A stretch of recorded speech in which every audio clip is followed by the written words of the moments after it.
शांतनु, मैं आप मुझे पता है आपके पास बहुत कुछ है कहने के लिए, लेकिन मैं चाह रहा हूं आप यहां से शुरू करें। बिल्कुल बिल्कुल। आपको लगता है राहुल गांधी ने अपनी राजनीति मरते क्या ना करते इसलिए की है, इसलिए बदली है ये राजनीति क्योंकि बीजेपी हिंदुत्व पर, राष्ट्रवाद पर इतना कामयाब होती चली गई, ऐसी आंधी सुनामी आई कि सब उड़ गए।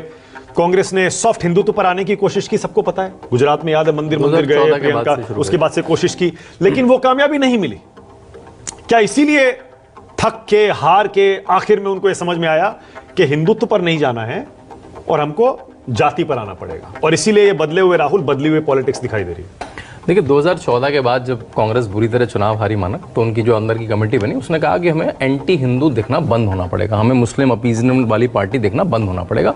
तो आपने हिंदू रन, जनेऊधारी सब देखा, आपको शांडिल्य ब्राह्मण सब देखा उन्होंने, लेकिन वो भी नहीं चला, ना स्टेट चुनाव में चला, ना नेशनल इलेक्शन में चला। जब इनको पता कि राम मंदिर का उद्घाटन होने वाला है, मेजर हिंदू कंसोलिडेशन होगा, तो एक साल पहले से कास्ट सेंसस की बात करनी शुरू करी। कास्ट सेंसस का तीर उन्होंने नीतीश कुमार के कंधे पर रख के छोड़ा, लेकिन वो तीर भी कहीं लगा नहीं जाके, क्योंकि उसके बाद राजस्थान, मध्य प्रदेश, छत्तीसगढ़ आप हार गए। तो लेकिन उनके पास और कुछ बचा ही नहीं भाई, अब मेरे पास तीर ही दो थे, या तो मैं मुस्लिम अपीजमेंट कर लूं, या मैं हिंदू अपीजमेंट कर लूं, या मैं हिंदू कंसोलिडेशन करने सॉफ्ट हिंदुत्व खेलूं, या मैं कास्ट का कार्ड करूं। तो लगा इन सब में बेस्ट मेरे पास कास्ट ही कार्ड, जिससे इतनी सारी रीजनल पार्टी पल रही हैं तो मैं भी पल जाऊंगा, मुस्लिम पार्टी तो मैं हुई तो मुस्लिम वोट तो मैं ले लूंगा। तो उन्होंने वो तार मारना शुरू करा। उनको भी, आपको पता है, हम कांग्रेस के लोगों से भी इंटरनली बात करते हुए कहते 50 आ जाएंगे, 60 आ जाएंगे, उनको लगा भाई 99 आ गई। तो अब लग रहा है कि जितना भी चला और तो मेरे पास कुछ है नहीं। लेकिन अभी हमारी बात हुई, सबने कहा कि क्या चुनाव ही बैरोमीटर है, तभी मैं लिख रहा था कि और बैरोमीटर क्या हो सकते हैं अगर मैं किसी नेता को नापूं। देखिए मैं इंटेलेक्चुअल आदमी, किताबें लिखता हूं, मैं राहुल गांधी को सुनता हूं तो मुझे कोई इंटेलेक्चुअल स्टिमुलेशन नहीं होता कि मुझे हाई आता, वाओ क्या सुना। मतलब शशि थरूर से मैं एग्री नहीं करता हूं, लेकिन आनंद आता है सुनने में।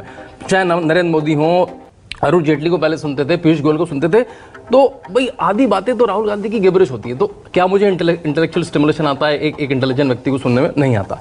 चलो ठीक है, वो वैसा व्यक्ति नहीं है, मैं वो जनता के व्यक्ति हैं। अब जनता के व्यक्ति हैं, वो एसपीजी प्रोटेक्शन में पले बड़े हैं, महलों में पले बड़े हैं, उनकी कोई गलती नहीं है।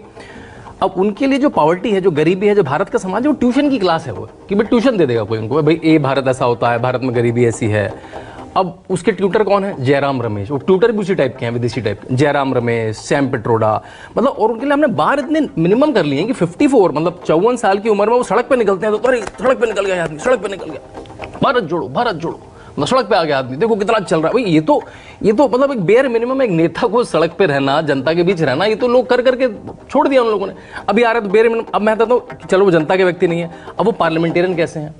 14वीं, 15वीं, 16वीं, 17वीं लोकसभा, अब 17वीं आई है तो अब वो थोड़े एक्टिव हुए। 14वीं, 15वीं लोकसभा में उनकी अटेंडेंस होती थी अलग सत्र में, देखो 20%, 30%, 40%। उनके घर से मतलब साइकिल से जाओ तो 5-8 मिनट में पहुंच जाओगे। उसमें कितनी डिबेट, अगर नेशनल एवरेज है 60 का, वो डिबेट में 2, नेशनल एवरेज 300 क्वेश्चन का, उनके क्वेश्चन 0। प्राइवेट मेंबर बिल शायद उनको पता ही नहीं होता क्या है। अब आते हैं सरकार पे, उन्होंने सरकार में कुछ करा क्या भाई? 2004 से 14 तक अगर उनका कोई सलाहकार होता तो भाई आप रूरल डेवलपमेंट मिनिस्टर बन जाइए, आप एग्रीकल्चर मिनिस्टर बन जाइए, पंचायती महाराज, पूरे भारत की खाक मारी। हमने देखा है भी बहुत नेता, जब आपको पता है कि वंशवाद से चलना है तो वंशवाद को ट्रेन तो करो। केटीआर बन गए, केसीआर के लड़के, और भी सारे पुत्र बन जाते हैं कुछ ना कुछ, है तो आप कम से कम अपनी ट्रेनिंग कर लीजिए। या आपके पास जो स्टेट है, आपके पास कर्नाटका है, आपके पास तेलंगाना, आपके हिमाचल, उसमें कुछ ऐसा फिनोमिनल कर दीजिए ना। देखा है आपने कुछ कर्नाटका में वही गड्ढे हो रखे हैं, बैंगलोर की उन्होंने हालत खराब कर दी, हैदराबाद की उन्होंने हालत खराब कर दी है, तो वहां पे वैसा कुछ कर दे। अब आता है इलेक्टोरल परफॉर्मेंस, जो बात हुई कि वो बैरोमीटर है क्या? जो बीजेपी का पिछले 3 बार का सबसे बेकार प्रदर्शन है 240, है ना, वो कांग्रेस जब 1984 में 400 से ज्यादा सीट लाई थी, आज तक नहीं ला पाई वो सीट। 1984 के बाद आज तक 240 कांग्रेस अपने आप नहीं ला पाई। ये 99 पे अटके, तभी हम इसको बहुत सी इलेक्टोरल परफॉर्मेंस कह रहे हैं। आखिरी 2 पॉइंट बोलूंगा। अब एक और बैरोमीटर है कॉन्स्टिट्यूंसी में, उन्होंने कुछ कर लिया, हम कहते हैं स्टार कॉन्स्टिट्यूंसी। मुलायम सिंह यादव ने भी अपनी कॉन्स्टिट्यूंसी स्टार कॉन्स्टिट्यूंसी कर लिया, चमका दी। अमेठी में उन्होंने क्या कर लिया, रायबरेली में क्या कर लिया, वायनाड में क्या कर लिया, नीलबंटी सन्नाटा। अरे आलोक जी,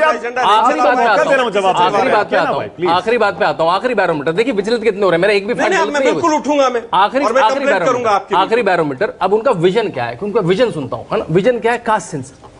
मतलब एक पढ़ा लिखा नेता जो कहा जाता है कैम्ब्रिज से पढ़ गया, उसके पास है कि कास्ट सेंसस करवा लो, मानव गुप्ता की कास्ट क्या है, मिस इंडिया की कास्ट क्या है, ये उसका बैरोमीटर है बस। इनहेरिटेंस टैक्स, मतलब मैं चंद्रबाबू नायडू को सुनता हूं, मुझे स्किल सेंसस सुनाई देता है। मैं अश्विनी वैष्णव को सुनता हूं तो मुझे सुनाई देता है सेमीकंडक्टर फैब्रिकेशन इंडिया में शुरू होगा। पीयूष गोयल को सुनता हूं तो ट्रेड एग्रीमेंट इंडिया में आएंगे। नरेंद्र मोदी को सुनता हूं तो टॉयलेट आएगी, गैस आएगी, 5 ट्रिलियन इकोनॉमी बनेगी। तो इस आदमी को किस बैरोमीटर में मुझे इंस्पायर करता? मुझे नहीं इंस्पायर करता। ठीक है, इलेक्टोरल विक्ट्री है, कांग्रेस बड़ी पार्टी है, उसको सीट 99 आ गई, ताली मारते रहेंगे।